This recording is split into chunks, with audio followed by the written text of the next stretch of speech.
Quando eu ainda estava no meu tempo de escola, um dia, numa roda de amigos, surgiu a seguinte pergunta: se a fé e a razão podem caminhar juntas? E assim, a maioria naquela roda disse que não tem como elas caminharem juntas. Mas e o que será que a igreja pensa sobre esse assunto?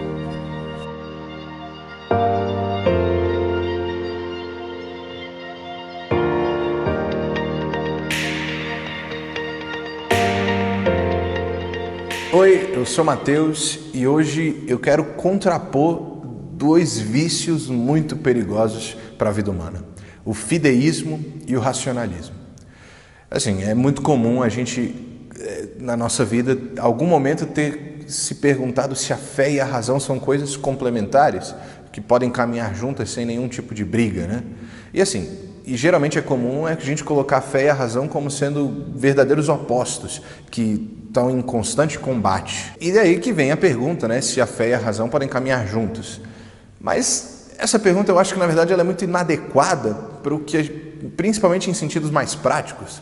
Porque acho que a pergunta que deveria estar sendo feita não é se a fé e a razão podem caminhar juntas, mas sim se elas podem caminhar separadas. O que acontece quando a gente usa somente a fé e exclui completamente a razão? E do modo contrário, o que acontece quando a gente usa somente a razão e exclui completamente o conhecimento adquirido pela fé? Então vamos começar pelo primeiro cenário. O cenário em que a gente exclui completamente o uso da razão e vamos ficar só com a fé. Nesse caso, a gente pode acabar caindo numa coisa muito perigosa que se chama fideísmo, ou seja, quando nós utilizamos somente a fé como fonte do nosso conhecimento. E aqui a gente acaba pecando por uma coisa, digamos assim, que pelo excesso. Porque é bem verdade que a fé é a fonte mais segura de qualquer conhecimento.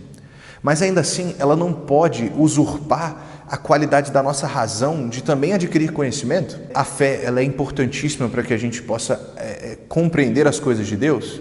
Mas agora, a razão também tem seu papel, porque a gente precisa entender que se o ser humano foi criado com razão, com uma racionalidade, é porque Deus quer que ele use esse dom para descobrir as coisas ao seu redor. E é natural, o ser humano é um ser extremamente curioso, que utiliza a sua razão, a sua capacidade de inteligência para conhecer as coisas ao seu redor. Então, quando a gente acaba por cair nesse fideísmo, a gente nega um princípio básico da própria natureza humana. O ser humano é naturalmente racional e, portanto, é naturalmente tendencioso a utilizar sua razão para conhecer o mundo. Quando nós caímos nesse fideísmo, ou seja, nesse uso exclusivo da fé, acabamos por negar a nossa própria natureza enquanto seres humanos. Um outro problema muito grave que o fideísmo pode trazer para a vida humana é cairmos num fundamentalismo. O que consiste nesse fundamentalismo? É precisamente fundamentar tudo o que nós conhecemos somente na fé, sem qualquer tipo de auxílio da razão. E muitas vezes, justamente porque nós somos seres falhos, mesmo o nosso senso sobrenatural da fé, às vezes, pode também estar um pouco descompassado, porque, enfim, nós erramos. E no final das contas, o que eu quero dizer é que, às vezes, a gente pode cair num fundamentalismo que nos leva a achar que algumas coisas são verdadeiras, que acabam por enfraquecer a própria fé. Se a gente cai nesse fideísmo completamente descompensado, a gente pode acabar cometendo alguns exageros que acabam assassinando a nossa própria relação com Deus. Então, por exemplo, muitas vezes quando a gente pega interpretações literais demais das Escrituras e acabamos trazendo para nossas vidas coisas que não correspondem à verdade de Deus. Por exemplo, quando nós pegamos a criação do mundo e interpretamos ela de maneira muito literal, a gente, quando vai tentar observar isso na realidade, a gente percebe que não foi bem assim que aconteceu. E quem nos auxilia a compreender isso é precisamente a razão. O fideísmo ele é algo perigoso para a nossa vida espiritual e humana de uma maneira geral, precisamente porque a fé, por mais que seja essa fonte primária de conhecimento para nós seres humanos, a mais perfeita de todas, a razão auxilia para que a nossa fé esteja sempre cada vez mais aperfeiçoada para entender as coisas de Deus. Então pensa comigo, a ressurreição de Cristo é uma verdade de fé. E ainda que de fato eu não precise da minha razão para conhecer as verdades de fé, porque é o próprio Deus que me revela, a razão me ajuda a entender melhor a questão da fé. Então, novamente, por exemplo, a ressurreição de nosso Senhor Jesus Cristo, eu não preciso da razão para saber que Ele ressuscitou. Ainda que a minha razão não conseguisse alcançar essa verdade, eu não precisaria dela porque eu tenho a fé. Mas agora, a razão, as evidências históricas que apontam para a ressurreição de Cristo me ajudam a compreender melhor esse dogma da nossa fé. Isso é bem interessante porque mostra que a fé e a razão podem caminhar juntas e mostra que a razão pode auxiliar o nosso conhecimento da fé. Então, se eu sou uma pessoa que estuda, se eu sou uma pessoa que é curiosa e que realmente vê o mundo natural com os olhos da razão, eu posso inclusive estar ajudando para que os meus olhos da fé estejam mais aguçados e mais preparados para receber aquilo que Deus quer comunicar na minha vida. E agora a gente vai para o segundo cenário, em que a gente exclui a fé e quer conhecer as coisas somente pela razão.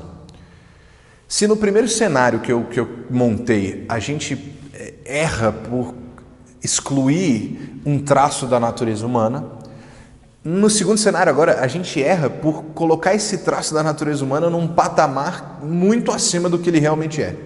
Então assim, é claro que o conhecimento que nós adquirimos pela razão ele é muito importante e a razão é um presente magnífico que Deus deu para a humanidade.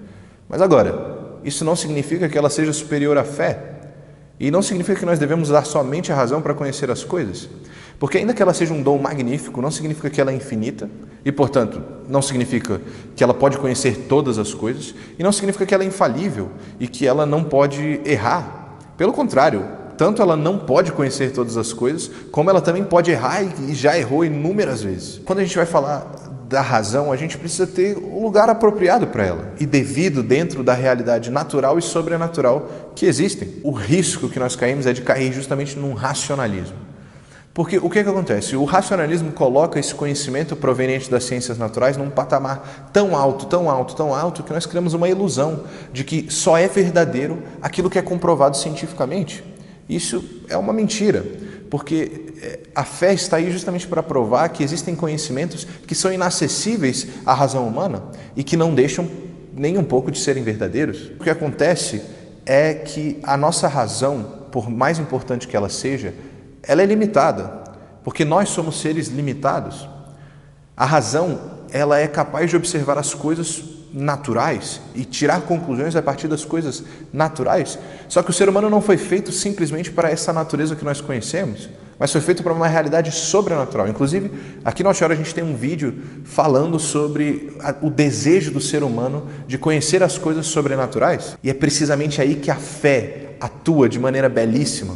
Porque a razão jamais conseguiria alcançar verdades como a Trindade, a Eucaristia, a encarnação de nosso Senhor Jesus Cristo. Coisas que nós só conhecemos pela fé. Pode, claro, ser uma fé auxiliada pela razão, mas sem a revelação feita por Deus, que nós recebemos por meio da fé, não conseguiríamos chegar nessas verdades. É impensável a gente querer conhecer a Deus sem ter em mente que Ele é trino, que Ele se fez homem e que ainda que morto, se permanece presente na nossa vida por meio da Eucaristia. E isso nós vemos com os olhos da fé. Portanto, o racionalismo acaba por assassinar a nossa fé, justamente porque nós olhamos simplesmente com os olhos que olham para a natureza e esquecemos das realidades sobrenaturais. O maior perigo dentro do racionalismo é justamente esse. O risco de nós aplicarmos esse uso exacerbado da razão dentro da religião. E isso é muito perigoso, porque isso coloca em risco a nossa fé, de tal modo que a gente pode cair num ateísmo prático. Ou seja, não é que eu acredito em Deus, eu acredito somente no que é provado cientificamente. E a partir daí, então, eu penso nas coisas de Deus. Só que, na verdade, a lógica tem que ser antes. Ainda que eu não consiga provar cientificamente, só pelo fato de ter sido o próprio Deus que me revelou, é razão suficiente para crer. A nossa experiência de fé, ela é muito importante. E ela é essencial para que a gente viva bem as coisas de Deus. E a gente não pode ignorar as coisas que nós conhecemos pela sobrenaturalidade da nossa fé. Não é porque eu não consigo provar olhando para a natureza que é mentira. Pelo contrário, as verdades como a Trindade, a Eucaristia, a Imaculada Conceição são infinitamente mais importantes do que qualquer conhecimento natural que nós consigamos adquirir. E assim fica muito fácil da gente observar que a razão e a fé não são inimigas. Essa disputa que foi criada, ela é completamente aparente e de real não tem nada. Porque a fé e a razão caminham juntas. principalmente porque elas têm como objeto a mesma coisa. Tanto a fé quanto a razão querem conhecer a verdade, e a verdade é Deus. São João Paulo II coloca na sua encíclica Fides et Ratio que a fé e a razão são como que duas asas que elevam o espírito humano para a contemplação da verdade. E é justamente isso que nós devemos pensar sobre as coisas de Deus, que a gente possa alimentar a nossa razão com diligência, com um bom estudo, com boas informações, porque elas são úteis para a nossa vivência com Deus, mas que a gente não se esqueça de que a nossa fé também precisa ser alimentada pelas coisas sobrenaturais oferecidas por Deus, pela graça, pelos dons do Espírito Santo, que a gente possa então usar com muita sabedoria essas duas ferramentas belíssimas entregues por Deus para aqueles que desejam amar e estar com Ele, a fé e a razão, as asas que nos levam para estar mais perto possível daquele que mais nos ama e daquele que mais nos quer felizes.